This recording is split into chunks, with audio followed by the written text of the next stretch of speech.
खुलुमबाय बड'लेण्ड निउज 24 नि स्टुडिय'आव आं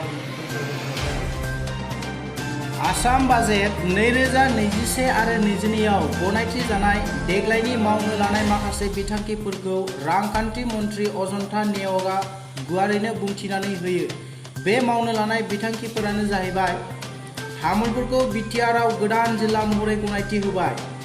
आसाम बाजेट 2021 आरो 22 रां बावजायाव बिटिआरआव गंसे गोदान जिल्ला मोननो हाबाय। मख'नाय जायोदि बाक्सा जिल्लानि सिङाव थानाय तामुलपुर महकुमाखौ गंसे जिल्लानि गोदान महर होबाय। अदेबानि आसाम आयेन आफादनि बाजेट रांखान्थि मन्थ्रि अजन्ता नेवग बिथाङा थिसननानै होयो। 1 लाख रांनि अनसुंथाइ जायनि नखराव सासे एबा सानै आरो बेनि बारा कभिड-19 जों जिउ गोमादों।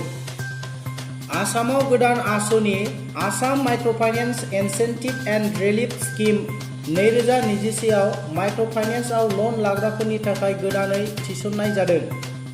आसामाव गासै 48 बिफानारिफोराव 1 लाख लांदां जानानै थानाय मासिफोरखौ आबुं खालामनाय जागोन।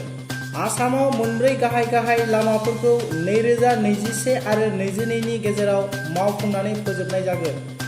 ASRIP नि गेजेरजों 250 किल'मिटार आरो ARNIP नि गेजेरजों 313 किल'मिटार लामा बानायनाय जागोन।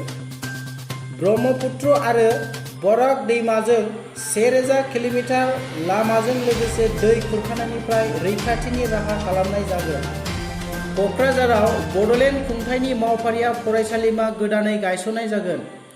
साहा बागानियाफोरनि 805 नखराव दैनि टेप फोनांजाब राहा खालामगोन।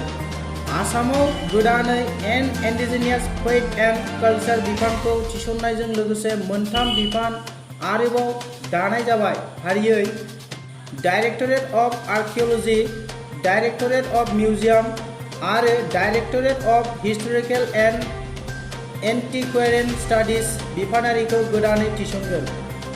बड'लेण्ड जौगानायनि जुनै बड'लेण्ड अनसाइ बिफान, बड'लेण्ड वेलफेयार डिपार्टमेन्ट मुंनि गोदान बिफान। आसामाव गासै 8 लाखसा थाखो 9 आरो थाखो 10 फरायसाफोरनो अनलाइन क्लास खालामनो थाखाय सरकारि फरायसालिनि फरायसाफोरनो स्मार्टफन गंफा होगोन। गावखौ गथायनाय NDB सोद्रोमाफोरनो रिहाबिलिटेसनखौ थाबैनो होनाय जासिगोन। कभिड-19 बेरामजों बिमा-बिफा गोमाजानाय 15 बोसोर गाहायनि मावरिया गथ'नो दानसेयाव 3500 रां होनाय जागोन।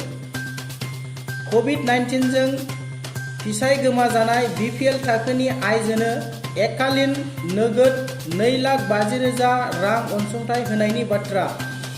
डिब्रुगड़ आरो सिलचराव गोदानै वाइल्डलाइफ साफारि आरो रैखाथि मावख' गायसननाय जागोन। आसाम केन्सार केयार फाउन्डेशनआ टाटा ट्रास्टजों जथायै केन्सार हस्पिटाल गायसनगोन। फारियै डिब्रुगड़, बरपेटा, तेजपुर, लखिमपुर, मंगलदै, क'क्राझार, जरहाट, गुवाहाटी, सिलचर आरो डिफु मख'नाय ओनसोलफोराव 2022 नि गेजेराव। दिल्लीयाव थाबैनो आसाम कालचारेल कमप्लेक्स गायसननाय जागोन।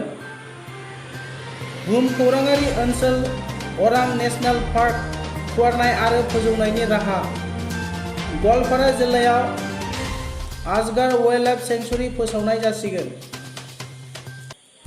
दिनैनि रादाबा एसेनोसै। गोजोन्थों।